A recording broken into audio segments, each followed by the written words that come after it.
Welcome students. आज जैसा मैंने आपको बताया था कि बीएससी या ग्रेजुएट लेवल तक जो सीट के बारे में हमें जानकारी होनी चाहिए वो अभी हमने आपको पिछले लेक्चर्स में बताई लेकिन पीजी लेवल पे या नेट के लेवल पे कुछ जानकारियां और होनी चाहिए हमें सीट जर्मिनेशन के बारे में, जिनके बारे में आज हम बात करेंगे। तो जैसा मैंने आपको पहले भी बताया था कि जो एम्ब्रियो है वो सीड में एक सस्पेंडेड एनिमेशन के रूप में रहता है। उसे कभी कभी सस्पेंडेड एनिमेशन बोलते हैं, जिसे हम क्विसेंस या डॉर्मेंसी भी कहते हैं। मैंने लास्ट लेक्चर में भी इसके बारे में बताया था कि क्विसेंट सीड्स वो हैं जिनको सिर्फ फेवरेबल कंडीशन की चाह होती है, रिक्वायरमेंट होती है, और अगर फेवरेबल कंडीशन मिल जाए जिसमें कि लाइट, टेम्परेचर और ह्यूमिडिटी और एटमॉस्फेरिक कंपोजिशन वगैरह हैं, अगर ये मिल जाए, फेवरेबल हो, तो वो जर्मिनेट कर जाएंगे, चाहे वो तुरंत ही हार्वेस्ट किए हुए हों या कुछ दिन स्टोरेज में रखे हुए। लेकिन डॉर्मेंट सीड वो सीड्स होते हैं जिन्हें इन सब के अलावा कुछ बायोकेमिकल, मेटाबॉलिक, हार्मोनल या मैकेनिकल फैक्टर्स की भी ज़रूरत पड़ती है। जैसे मान लीजिए सीड बहुत हार्ड है, तो अगर सीड हार्ड है तो during the course of time अगर उसका सीड कोट कमज़ोर नहीं होगा तो वो जर्मिनेट नहीं करेगा। इसी तरीके से मान लीजिए अगर कोई ग्रोथ रिटार्डेंट की कंसंट्रेशन ज़्यादा है तो भी जब तक उसका कंसंट्रेशन कम नहीं होगा तब तक सीड जर्मिनेट नहीं करेगा। ये एक सिंपल छोटा सा इंट्रोडक्शन है कि हम क्विसेंट या डॉर्मेंट कैसे कहते हैं। फिर सीड के बारे में जो सीक्वेंस ऑफ एक्टिविटी है या जो डिफरेंट फेजेस हैं उसके बारे में बहुत सारी मेटाबॉलिक और बायोकेमिकल स्टडीज़ हुई, जिसमें ये देखा गया कि right from the stage of imbibition up to the emergence of radicle, इनके बीच में कौन कौन सी और घटनाएं होती हैं जो हमें दिखाई नहीं देती हैं, जो बायोकेमिकल या फिजियोलॉजिकल लेवल पर होती हैं। तो उसी पॉइंट को आज हम 1 by 1 टेकअप करेंगे अब से लेके अगले और लेक्चर्स में। तो आज हमने लिया है न्यूक्लिक एसिड मेटाबॉलिज्म। तो न्यूक्लिक एसिड मेटाबॉलिज्म में हम जानते हैं कि हमारे पास न्यूक्लिक एसिड के रूप में डीएनए है और आरएनए है। तो ये डीएनए आरएनए का क्या रोल है और ये किस प्रकार एक्टिव होते हैं और कब एक्टिव होते हैं, इसी का अध्ययन आज हम करेंगे कि during the germination what happens to these two types of nucleic acids. तो सबसे पहले हम लेंगे डीएनए। तो हम ये जानते हैं कि अगर कोई सेल इनएक्टिव है और या डॉर्मेंट स्टेज में है या सस्पेंडेड एनिमेशन स्टेज में है, तो अगर उसके अंदर कोई क्रिया होनी शुरू होगी तो उसमें उसका डीएनए भी एक्टिव होगा। तो डीएनए ज़्यादातर कब एक्टिव होता है? देखिए, दो चीज़ें हैं जिसमें डीएनए सीधे सीधे पार्ट लेता है।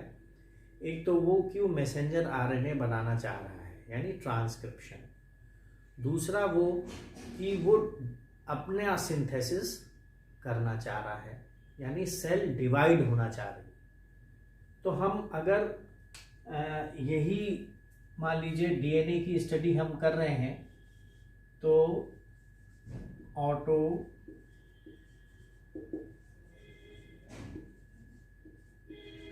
रेडियोग्राफी और साइटो केमिकल स्टडी अगर हम इसकी करते हैं तो हमें सबसे पहले जो ये पता चलता है कि डीएनए एक्टिव हो रहा है वो क्या हो रहा है,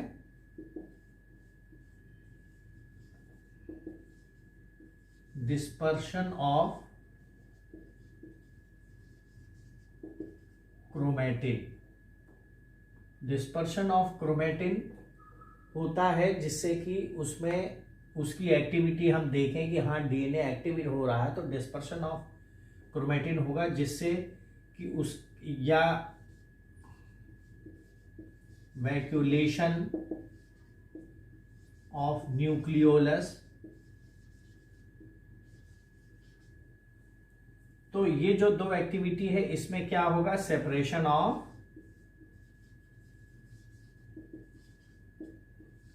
हिस्टोन्स होंगे,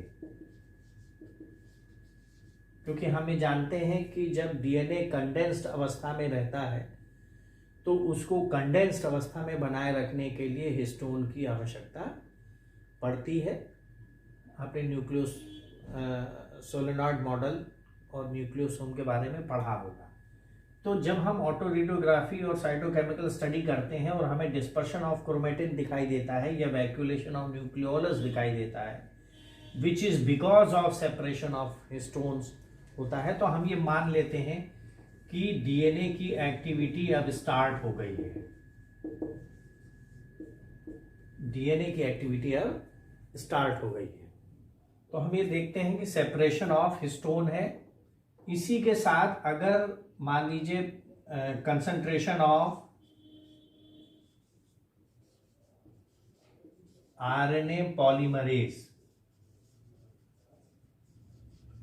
भी बढ़ रहा है, तो ये शो होता है कि ट्रांसक्रिप्शन बढ़ रहा है, क्योंकि सेपरेशन ऑफ हिस्टोन से जो condensed part of the chromatin था, it is very much accessible to the RNA polymerase which helps in the formation of messenger RNA. तो ट्रांसक्रिप्शन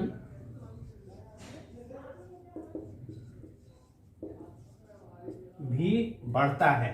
तो हमें जो हम कहना चाह रहे हैं वो ये कहना चाह रहे हैं कि डिस्पर्शन ऑफ क्रोमेटिन है, न्यूक्लियोलस में वैक्यूलेशन है, यानी न्यूक्लियोलस बड़ा हो गया है। इसका मतलब वो बना रहा है, चाहे वो राइबोसोमल आरएनए बना रहा हो, चाहे मेन जो है मैसेंजर आरएनए बना रहा हो, तो ट्रांसक्रिप्शन हो रहा है। और डिस्पर्शन ऑफ क्रोमेटिन तब भी होता है जब क्रोमोसोम अब डबलिंग यानी सिंथेसिस करना चाह रहा है।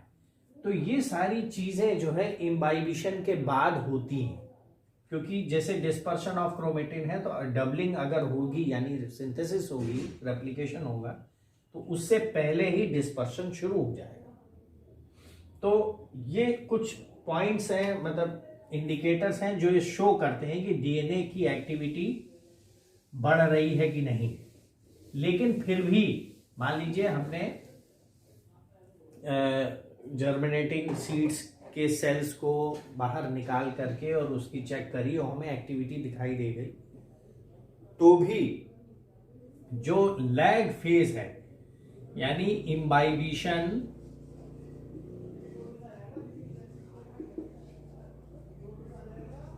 और डीएनए सिंथेसिस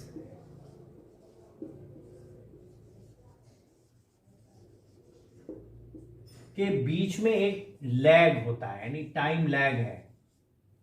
यानी एकदम से इम्बाइबिशन के बाद डीएनए सिंथेसिस स्टार्ट नहीं हो जाती है और इसको तकरीबन 12 घंटे लगते हैं। ऐसा नहीं है कि पानी में आपने सीड को डाला और तुरंत ही सीड डीएनए की सिंथेसिस शुरू हो गई और सीड में सेल्स बनने शुरू हो गए, ऐसा नहीं है। तो ये जो टाइम लैग है, जो टाइम डिफरेंस है डिफरेंट स्पीशीज में, time difference between imbibition and DNA synthesis in different species, वो ये शो करता है कि जो डीएनए है वो रेप्लिकेशन से पहले क्या करना चाह रहा है। तो टाइम डिफरेंस ये शो करता है कि किस प्रकार की स्पीशीज में डीएनए को कितना काम बाकी है। तो डीएनए को कौन सा काम बाकी है, तो डीएनए को कौन सा काम बाकी, वो है repair.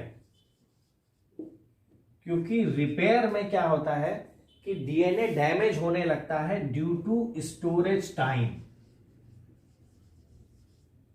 Due to storage time. तो हम जैसे राई का सीड है CKL-CD, इसमें हम देख सकते हैं, इसमें हम देख सकते हैं कि किस प्रकार इम्बाइबिशन के बाद रिपेयरिंग प्रोसेस होती है। अच्छा, रिपेयरिंग प्रोसेस कैसे होगी? तो रिपेयरिंग के लिए हम क्या जानते हैं कि हमारे पास कौन सा एंजाइम है, लाइगेज। लाइगेज क्यों इंपॉर्टेंट है? ये इसलिए इंपॉर्टेंट है क्योंकि ये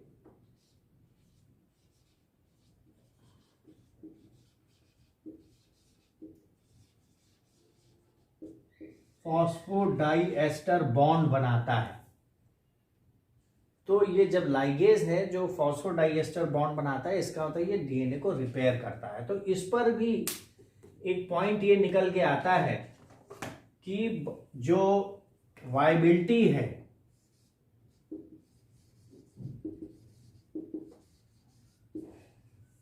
जो वायबिलिटी है ऑफ सीड है, वो किस पर डिपेंड कर रही है, वो रिपेयर मैकेनिज्म पर डिपेंड कर रही है। और viability of seeds repair mechanism पर डिपेंड करने के साथ किस पर डिपेंड कर रही, क्योंकि रिपेयर बढ़ता चला जाएगा टाइम ऑफ स्टोरेज के साथ। जितना ज्यादा स्टोर्ड सीड होगा, स्टोरेज टाइम होगा, उतना ही ज्यादा उसकी वायबिलिटी घटती चली जाएगी। क्यों घटती चली जाएगी? क्योंकि उतना ही ज्यादा डैमेज बढ़ जाता है। तो हम जो बात करते हैं कि हमारा सीड की वायबिलिटी, मान लीजिए ट्रिटिकम है, 10 साल बाद इसकी वायबिलिटी 30% रह जाती है। ठीक है, बहुत सारे सीड्स ऐसे हैं जो 1 साल बाद ही वायबिलिटी कम हो जाती है, जिनकी 5 साल, किसी की 10 साल, 12 साल। तो स्टोरेज टाइम में जो वायबिलिटी घट रही है, वो क्यों घट रही है? Because of the need of repair process which took time. और रिपेयर प्रोसेस किसी भी डैमेज की एक निश्चित अवधि तक ही हो सकता है। अगर डैमेज उससे ज्यादा हो जाएगा तो रिपेयर नहीं हो पाएगा और सीड्स जो है नॉन वायबल हो जाएंगे। तो इसलिए लाइगेज का अगर हम एक प्लॉट करें, अगर इसकी एक्टिविटी को,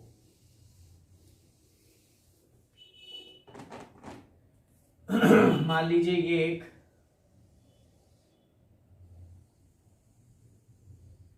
एक अगर हम प्लॉट करें जो लाइगेज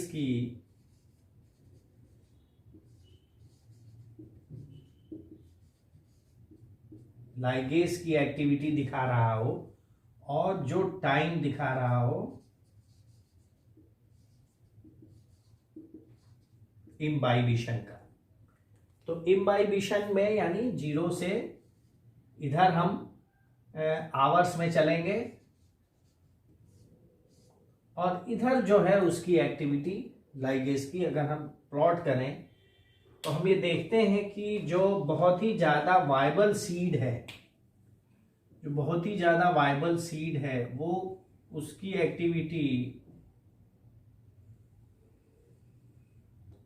एक्टिविटी बढ़ती है।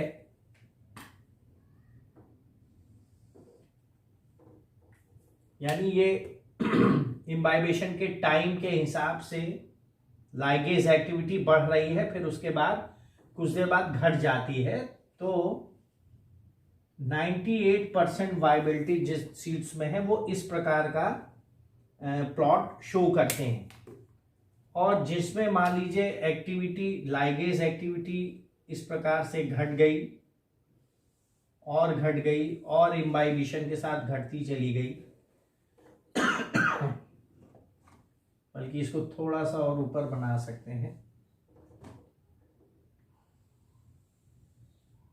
तो इस प्रकार के सीड्स 50% वायबल होते हैं, जिनमें इस प्रकार का लाइगेज एक्टिविटी शो होता है, यानी बहुत ज़्यादा नहीं बढ़ रहा है उसमें लाइगेज। इसका मतलब है कि रिपेयर प्रोसेस बहुत ज़्यादा नहीं हो पा रहा है। और जो 0% वायबल होते हैं उसमें जितनी भी लाइगेज एक्टिविटी शुरू होती है वो फिर एकदम से डाउन हो जाती है। तो ये कैसे हैं? 0% लाइगेज एक्टिविटी वाले हैं। तो इस प्लॉट से हम ये देख सकते हैं कि जो लाइगेज की एक्टिविटी है वही वायबिलिटी को रिलेट कर रही है। You can relate the viability with the activity of ligase, DNA ligase enzyme. तो ये इस बात को भी दिखाता है कि अगर वायबिलिटी मतलब किसी की लाइगेज एक्टिविटी जितनी ज्यादा सक्षम है वो उतना ही ज्यादा वायबल होता है। या हम यूं कहें कि जो सीड्स में डीएनए को रिपेयर करने की जितनी ज्यादा काबिलियत होगी वो उतना ही ज्यादा वायबल होगा। और ये जो काबिलियत है ये घटती जाती है किसके कारण से? जब हम सीड को स्टोरेज टाइम के हिसाब से चेक करते हैं उनकी वायबिलिटी। तो ये आपको वैसे मिल जाएगा इंटरनेट पर, अगर आप वायबिलिटी चेक करें कि एक टेबल मिल जाएगी कि किस प्रकार की स्पीशीज में कितने टाइम के बाद कितनी वायबिलिटी रह जाती है। वो यहाँ पर अभी डिस्कस करने का हमारा मतलब नहीं है। तो हम क्या देख रहे हैं कि डीएनए एक्टिव हो रहा है और एक्टिव होने के कारण ये दो काम कर रहा है। एक तो ट्रांसक्रिप्शन कर रहा है, दूसरा रेप्लिकेशन कर रहा है। तो क्या हम ये मान लें कि germination process is absolutely related to cell division?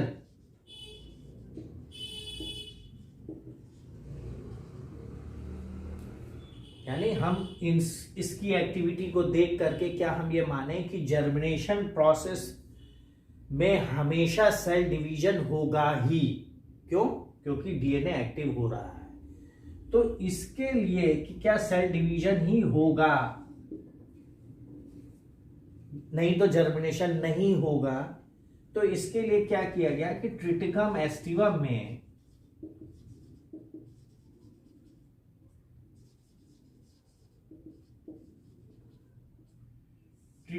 Aestivum में कोबाल्ट 60 से गामा रेज निकालकर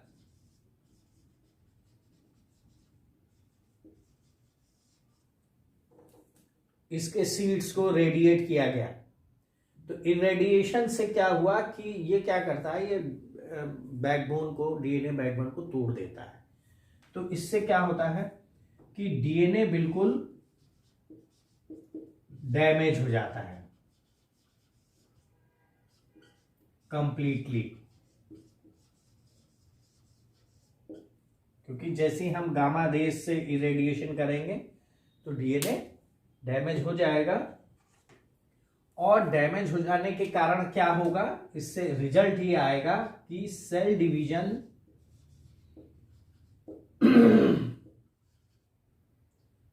जो है नहीं होगा, सेल डिवीजन स्टॉप्ड।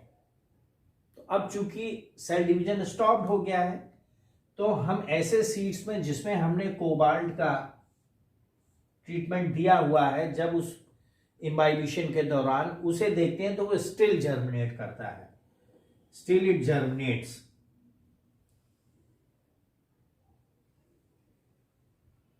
उसमें से एक रेडिकल बाहर निकलती है।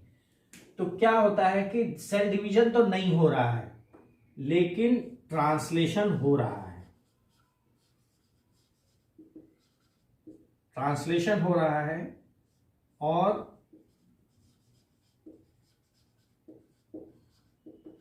एंडोस्मोसिस हो रही है, और दूसरी सिंथेटिक एक्टिविटी भी हो रही है। ये तीन चीजें हो रही हैं। तीन चीजों होने की वजह से एम्ब्रियोनिक एक्सिस जो है,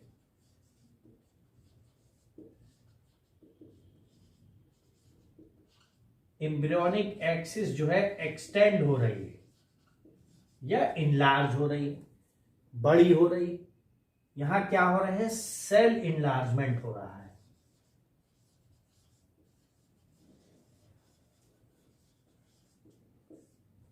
तो ऐसे प्लांटलेट्स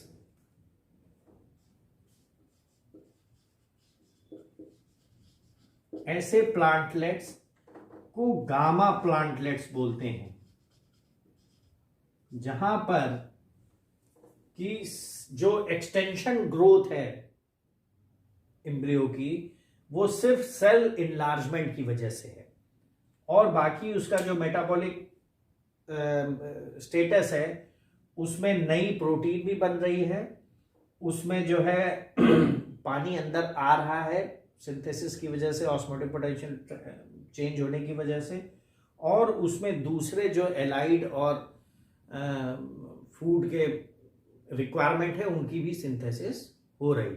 लेकिन सिर्फ क्या नहीं हो रहा है? सेल डिवीजन नहीं हो रहा है। तो यहां कहने का मतलब है कि जर्मिनेशन रिक्वायर सेल डिवीजन, ये नहीं कि जर्मिनेशन होगा। मैंने आपको पहले बताया कि जर्मिनेशन प्रोसेस में रेडिकल का बाहर आना, रेडिकल बाहर आ जाए इसका मतलब जर्मिनेशन प्रोसेस होगी। तो रेडिकल बाहर आने के लिए सेल डिवीजन की आवश्यकता नहीं है, जिसको हम इस कोबाल्ट 60 के रेडिएशन से ट्रिटिनम एस्टिवम के पे ही किया गया, आप किसी और पे भी कर सकते हैं। उस पर देखने से हमें गामा प्लांटलेट्स मिले जो कि बड़े हो रहे थे, यानी सेल यहां फुल स्ट्रेंथ, जितनी उसकी ताकत है उतनी बड़ी हो जाती है, जितनी उतनी ताकत है उतना वो मेटाबॉलिक रिएक्शंस को कंप्लीट कर लेती है। लेकिन सेल की संख्या नहीं बढ़ती, क्योंकि हमने सेल के डीएनए को तोड़ दिया है, और अगर वो डीएनए इस तरीके से टूट गया है तो उसमें ट्रांसक्रिप्शन वगैरह भी नहीं हो पाता है, but still the germination process completed. तो डीएनए में हमने ये देखा कि डीएनए एक्टिवेट होता है, थोड़ा देर से होता है, लेकिन एक्टिविटी उसकी सेल डिवीजन के लिए जरूरी नहीं है कि जर्मिनेशन हो तो सेल डिवीजन भी होना जरूरी है। Now comes to RNA.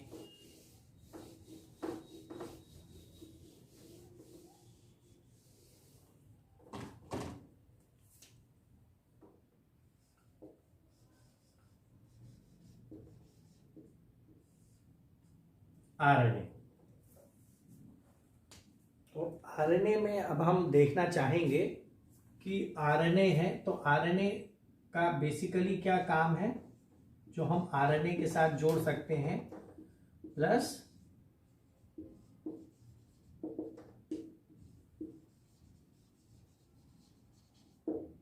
Protein synthesis. तो आरएनए में देखा गया है कि जो आरएनए है वो 10-12 घंटे या उसके आसपास, यानी एटलीस्ट 12 आवर्स से पहले नहीं सिंथेसाइज होता नया, जबकि ये देखा गया कि प्रोटीन सिंथेसिस जो है 30 मिनट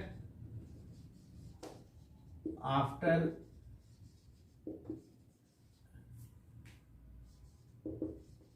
इम्बाइबेशन, ये इम्बाइबेशन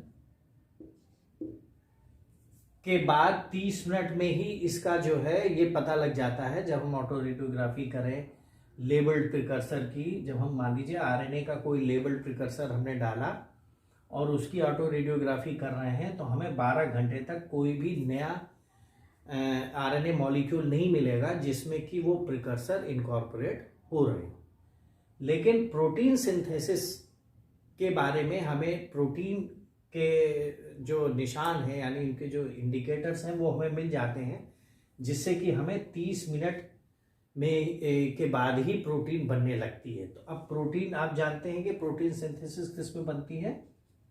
मैसेंजर आरएनए पर। तो बहुत सी बायोकेमिकल और ऑटो रेडियोग्राफिकल स्टडी हुई जिसमें ये बताया कि जो मैसेंजर आरएनए है ये पहले बनता है, यानी ये पहले डिटेक्ट होता है। तब डिटेक्ट होता है जब तक कि न्यूक्लियोलस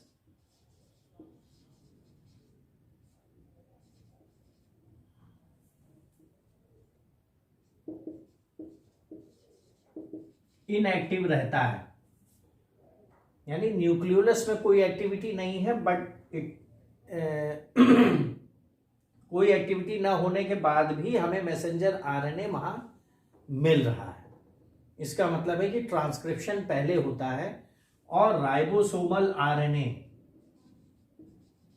बाद में बनता। हम जानते हैं कि न्यूक्लियोलस किसे बनाता है, राइबोसोमल आरएनए को बनाता है। तो इसमें बहुत सारा स्टडी हुई कि नहीं भाई पहले प्रोटीन कैसे बन जाएगा, पहले तो आरएनए बनना चाहिए। लेकिन बहुत सारे नए टेक्निक से जब स्टडी हुई तो हमें यह पता लग गया कि प्रोटीन्स तो पहले बनती है और आरएनए बाद में। लेकिन आरएनए में कौन सी चीज बनती है, तो आरएनए में मैसेंजर आरएनए पहले बनता है और ये राइबोसोमल आरएनए नहीं बनता है।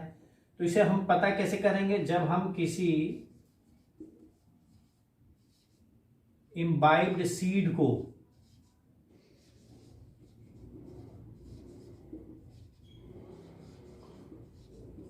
फ्रैक्शनेटेड सीड्स को हम लेंगे और मतलब इम्बाइब सीड को फ्रैक्शनेशन कर देंगे और उसके बाद उसमें प्रिकर्सर जो हमने डाला है आरएनए का, उस पे जब ऑटो रेडियोग्राफी उसकी करेंगे तो हमें क्या मिलता है, हमें हेट्रोजीनियस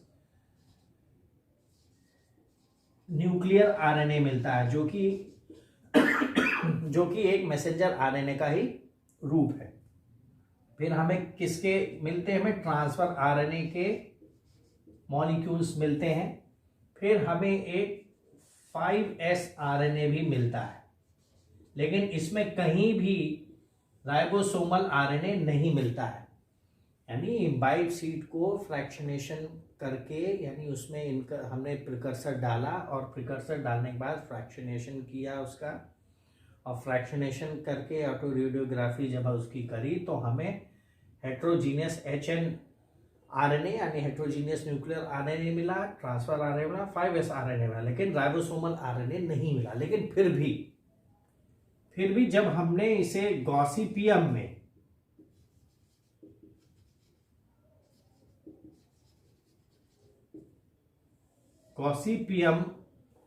हर्सुटम में देखा तो वहां पर हमें राइबोसोमल आरएनए भी मिलता है और हेट्रोजीनियस न्यूक्लियर आरएनए भी मिलता है। तो अभी ये स्पष्ट नहीं है या हो सकता है बिल्कुल रिसेंट स्टडी हो तो इसमें क्लियर हो गया हो कि राइबोसोमल आरएनए कब बनता है, मगर ये अभी तय है कि हेट्रोजीनियस न्यूक्लियर आरएनए जरूर बनता है। और इसलिए भी तय है क्योंकि यही मैसेंजर आरएनए है जो जब ट्रांसलेट होगा तभी प्रोटीन सिंथेसिस होगी। तो यहां पर अब एक दूसरा सवाल पैदा हो रहा है। मतलब हम ये तो जान गए कि न्यूक्लिक एसिड मेटाबॉलिज्म में आरएनए और डीएनए दोनों एक्टिव होते हैं, लेकिन पानी इम्बाइबिशन के कुछ समय बाद होते हैं और दोनों की सिंथेसिस होती है। सिंथेसिस में हमने ये भी देखा कि जो हमें डिटेक्ट होता है वो मैसेंजर आरएनए है, लेकिन ये मैसेंजर आरएनए जब 12 घंटे बाद बन रहा है तो 30 मिनट बाद प्रोटीन कैसे बन रही है, क्योंकि प्रोटीन किससे बनेगी,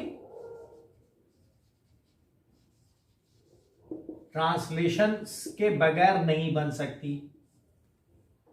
तो ट्रांसलेशन किसका होता है, मैसेंजर आरएनए का। लेकिन ये मैसेंजर आरएनए किससे बनता है,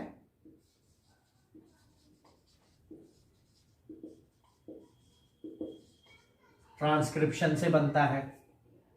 तो अब यहां पर सवाल है कि जब डीएनए भी एक्टिव नहीं हुआ था, अभी हमने डीएनए की मेटाबॉलिज्म में पढ़ा, और डीएनए भी एक्टिव नहीं हुआ था, उसमें आरएनए पॉलीमरेज का टाइटर भी नहीं बढ़ा था। तो ये मैसेंजर आरएनए कहां से आ रहा है?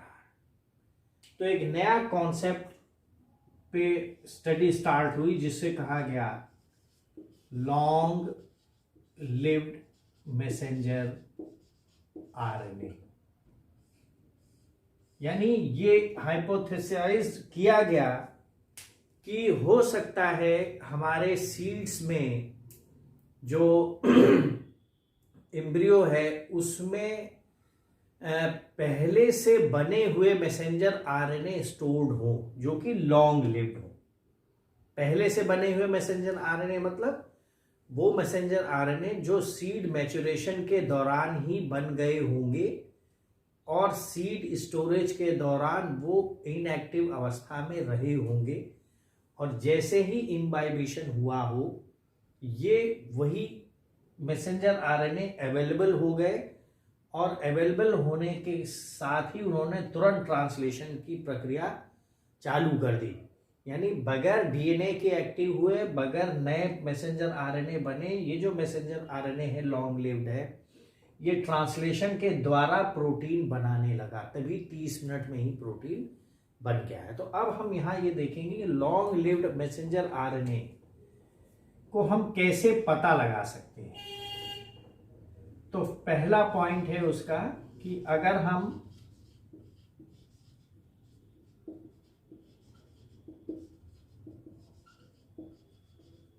हम मेटाबॉलिक इनहिबिटर्स का यूज करें तो हम ये देख सकते हैं कि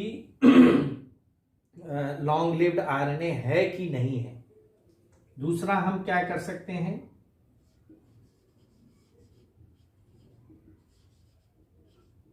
हाइब्रिडाइजेशन, यानी डीएनए आरएनए में या आरएनए में हाइब्रिडाइजेशन की टेक्निक से हम पता लगा सकते हैं। दूसरे रेडियो लेबल्ड प्रिकर्सर डाल सकते हैं।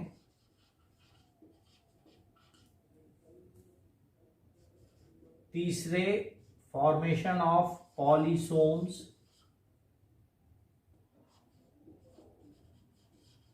यानी पॉलीसोम्स कब बन रहे हैं आप जानते हैं कि पॉलीसोम्स जो है बहुत सारे राइबोसोम के एक साथ मैसेंजर आरएनए के ऊपर लगने से बनते हैं।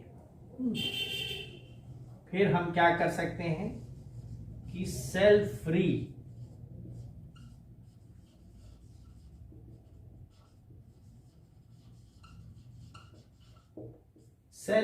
प्रोटीन सिंथेसिस की क्रिया द्वारा भी देख सकते हैं कि वो मैसेंजर आरएनए पहले से बना है कि बाद में बना है। ठीक है, और रेडियो लेबल्ड प्रिकर्सर्स में हम डाल ही सकते हैं कि बाद में फास्फोरस डाल देंगे तो पता चलेगा कि नया आरएनए बन रहा है कि नहीं बन रहा है, या सल्फर डाल देंगे तो उससे भी हमें पता लग जाएगा। तो ये कुछ तरीके हैं जिससे कि अब हम ये चेक करेंगे कि लॉन्ग लिव्ड मैसेंजर आरएनए का स्टेटस क्या होता है। तो इसमें हम पहले नंबर पर किसे ले रहे हैं, पहले नंबर पर हम ले रहे हैं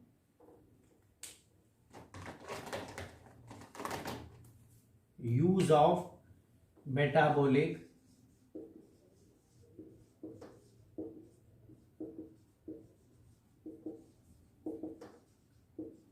इनहिबिटर्स।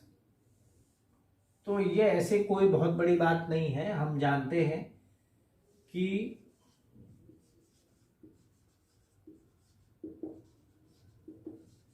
साइक्लोहेक्सीमाइड यूकैरियोट्स में और क्लोरमफेनिकॉल प्रोकैरियोट्स में ये किसको रोक देता है, ये ट्रांसलेशन को रोक देता है।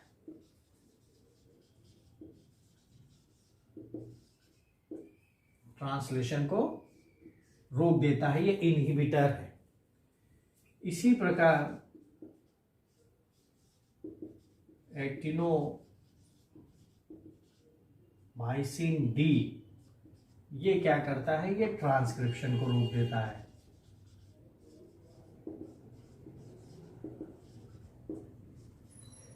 ट्रांसक्रिप्शन को रोक देता है। तो अगर हम साइक्लोहेक्सीमाइड डालते हैं तो जो भी जर्मिनेटिंग सीड है, एम्ब्रियो है, उसमें ग्रोथ बिल्कुल रुक जाती है।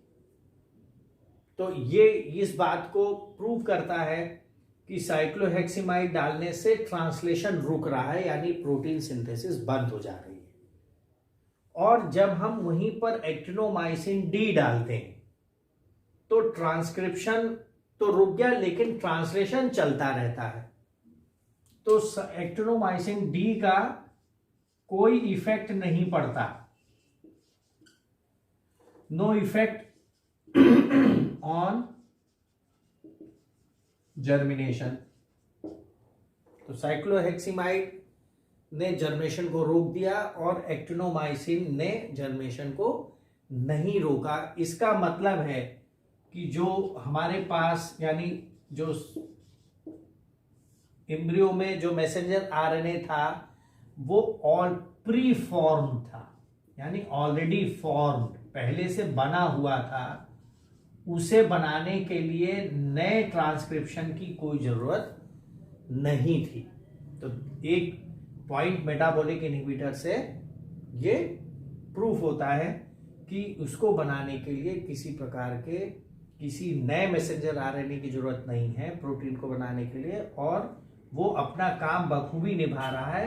और तभी रुकता है जब हम उसके ट्रांसलेशन को साइक्लोहेक्सीमाइड डाल के रोक देते हैं। सेकेंड पॉइंट है, तो नेक्स्ट में हम आते हैं, नेक्स्ट है हाइब्रिडाइजेशन।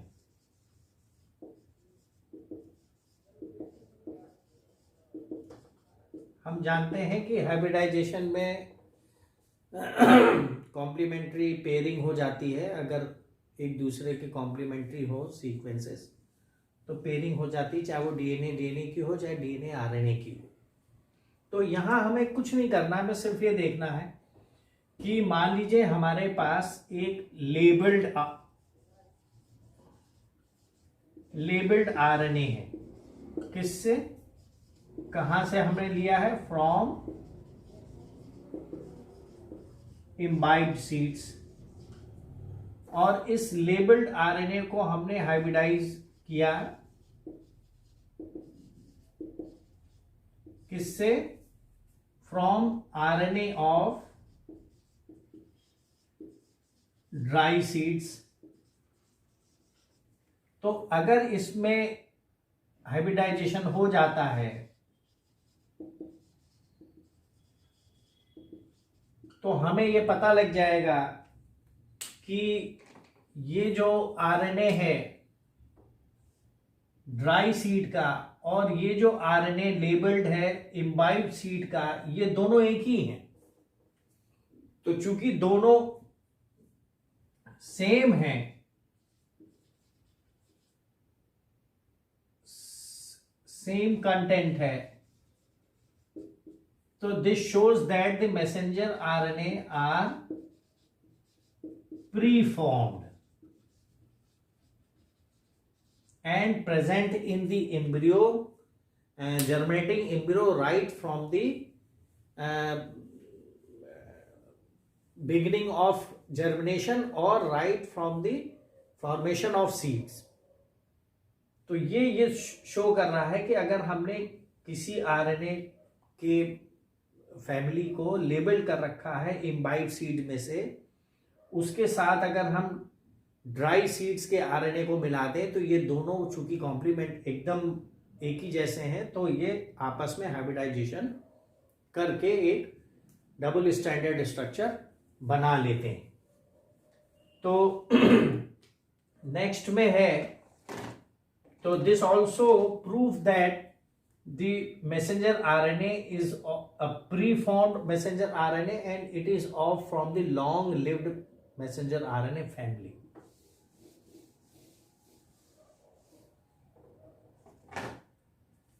नेक्स्ट जो है वो क्या है? फॉर्मेशन या प्रेजेंस पॉलीसोम्स। तो जब ये देखा गया कि अगर हम ड्राई सीड से मैसेंजर आरएनए एक्सट्रैक्ट करते हैं, ड्राई सीड से मैसेंजर आरएनए एक्सट्रैक्ट करते हैं और इम्बाइब्ड सीड से मैसेंजर आरएनए एक्सट्रैक्ट करते हैं, तो ये थोड़ा सा लो एक्टिविटी दिखाता है, जबकि ये नॉर्मल एक्टिविटी दिखाता है। और अभी हम ये देख चुके हैं कि ड्राई सीड्स और इम्बाइब्ड सीड्स में आरएनए की जो फैमिली है वो सेम है, ठीक है। तो ये क्यों लो एक्टिविटी दिखा रहा है? और लो एक्टिविटी दिखाने के कारण मान लीजिए हमने पूरा इसको एक्सट्रैक्ट कर रखा है सेल फ्री सिस्टम में, मतलब इन विट्रो में, तो वहां लो एक्टिविटी दिखा रहा है। और अगर इसमें हम कोई एक सिंथेटिक मैसेंजर आरएनए इस वाले में डाल दें,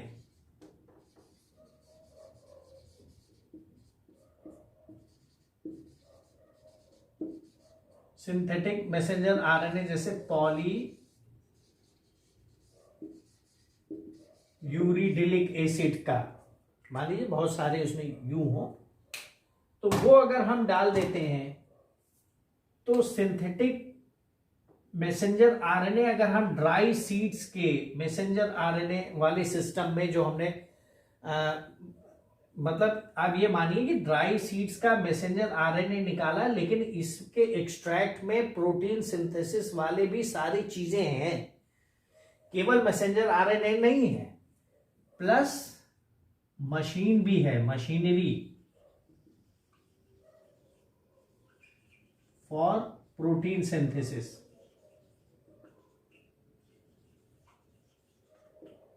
तब भी ये लो एक्टिविटी शो कर रहा है।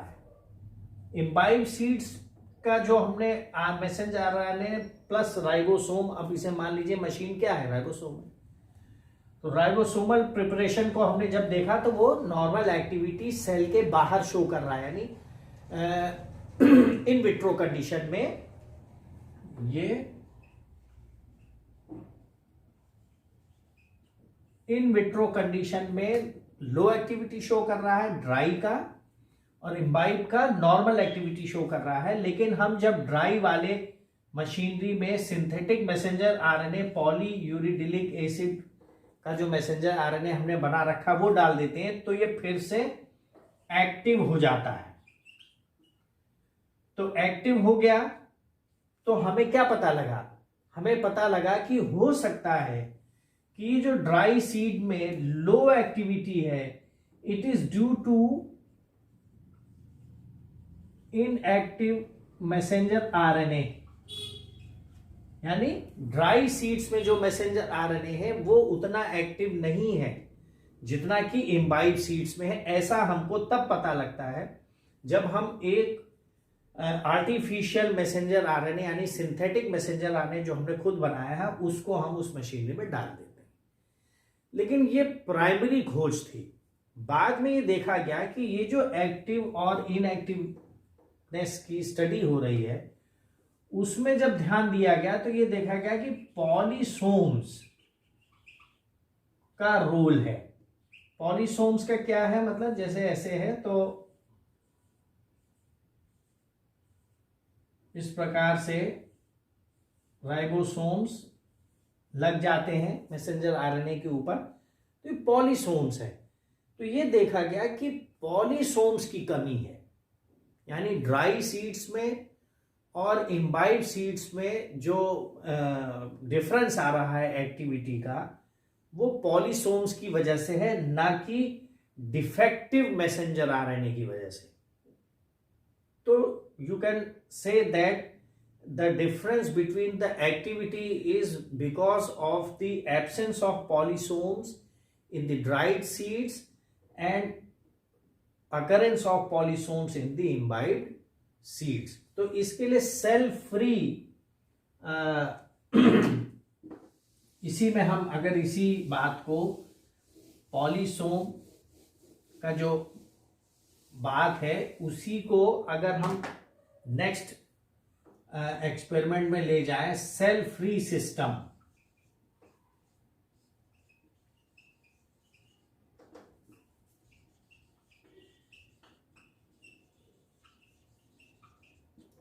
सेल फ्री सिस्टम में अगर हम इस एक डेवलप करें जिसमें कि कोई हमारे पास सेल का एक्सट्रैक्ट हो, तो इसके लिए हमने ट्रिटिकम ड्यूरम है या एस्टिवम की जो जर्मलिंग है उसका एक्सट्रैक्ट लिया। तो एक साइंटिस्ट थे पेन का बहुत काम है, PYANE।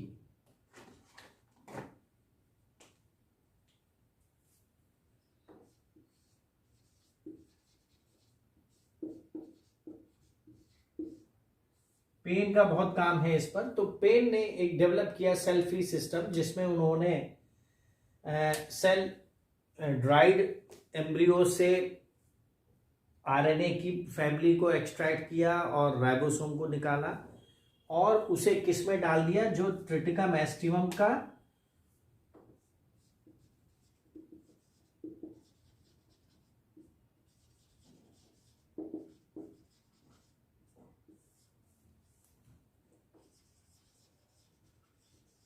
जर्मलिंग एक्सट्रैक्ट है। जर्मलिंग एक्सट्रैक्ट में उन्होंने जैसे पाइसम है, ब्रासिका है, सिकेल है, इन सब में से प्रोटीन सिंथेसाइजिंग मशीनरी को बाहर निकाला, सेल से बाहर निकाल दिया तो सेल फ्री हो गया। और सेल फ्री सिस्टम में उन्होंने जर्मलिंग एक्सट्रैक्ट डाला और एक ATP प्रोवाइडर डाला, यानी उन्हें ऊर्जा मिलती रहे। तो उन्होंने देखा कि ये जो ट्रांसलेशन हो रहा है,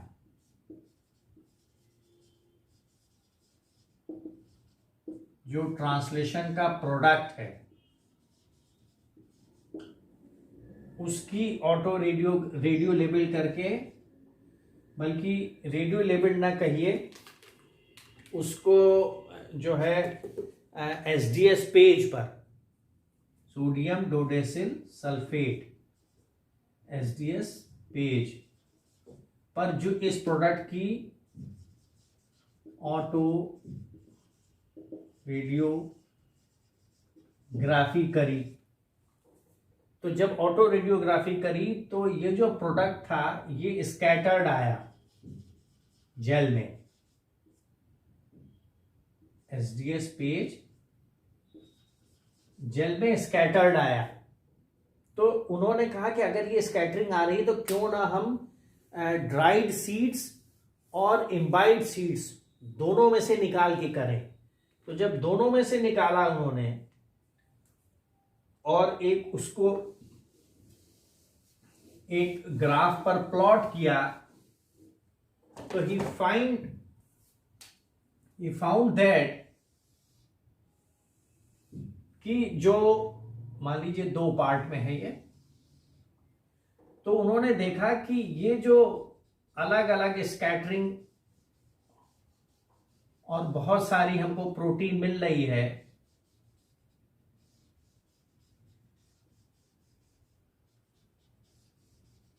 वो ड्राइड और इम्बाइब्ड दोनों में करीब करीब सेम है। तो एक्सपेरिमेंट जो है वो ये शो कर रहा है कि messenger RNA is a long lived RNA, और ये पहले से बना हुआ है जो ड्राई सीड में प्रेजेंट था और इम्बाइबिशन के दौरान फिर से एक्टिव हो गया। तो ये अनदर एक प्रूफ है कि मैसेंजर आरएनए की लॉन्ग लिव्ड फैमिली एक होती है जिसमें कुछ ऐसे मैसेंजर आरएनए पहले से बन जाते हैं जो बाद तक रहते हैं। लेकिन फिर भी इसका बिल्कुल एग्जैक्ट प्रूफ कैसे मिलेगा, अगर हम उसे फिर से लेबलिंग करें।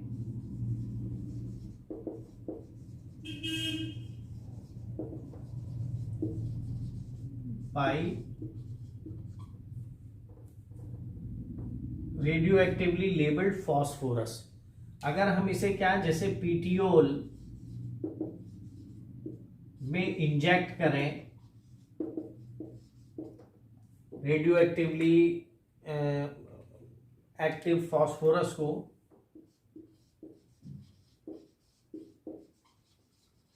और फिर इनकी प्रेजेंस को जब हम देखेंगे मैच्योरिंग सीड्स में, तो हमें देखते हैं कि जो मैसेंजर आरएनए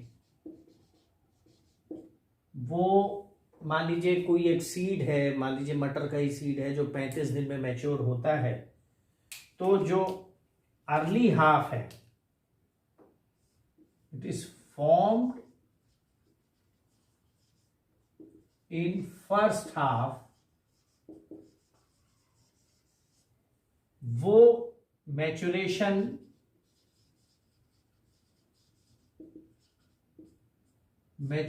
के दौरान प्रिजर्व रहता है, मैच्योरेशन के दौरान प्रिजर्व रहता है, और इम्बाइबिशन के 6 घंटे के दौरान एक्टिव हो जाता है, क्योंकि हमने उसे रेडियो एक्टिवली टैग कर दिया है। इसलिए जैसे ही वो बनेगा सीड और फिर जब हम इम्बाइब करेंगे तो वही वाला रेडियो एक्टिव फास्फोरस हमको उस समय वहां मिलेगा। तो उससे ही हमें पता चला कि जो मैसेंजर आरएनए बनते हैं जो फर्स्ट हाफ में बनते हैं, यानी मैच्योरेशन और डेसिकेशन, यानी जब सीड बनता है तो कुछ दिन बाद फिर वो सूख भी जाता है, तो उसे डेसिकेशन कहते हैं। तो पहले हाफ तक जितने मैसेंजर आरएनए बन जाते हैं वो मैच्योरेशन के दौरान और डेसिकेशन के दौरान प्रिजर्व रहते हैं, और जब इम्बाइबिशन फिर से शुरू होता है तो वो फिर से एक्टिव हो जाते हैं और उन्हीं टेम्पलेट्स पर फिर से प्रोटीन सिंथेसिस होती है। तो this is all about the nucleic acid metabolism during the seed germination. इसके बाद हम प्रोटीन मेटाबॉलिज्म और उसके बाद और दूसरी चीज़ें लेंगे, वो हम नेक्स्ट लेक्चर में उसको टेकअप करेंगे। Thank you.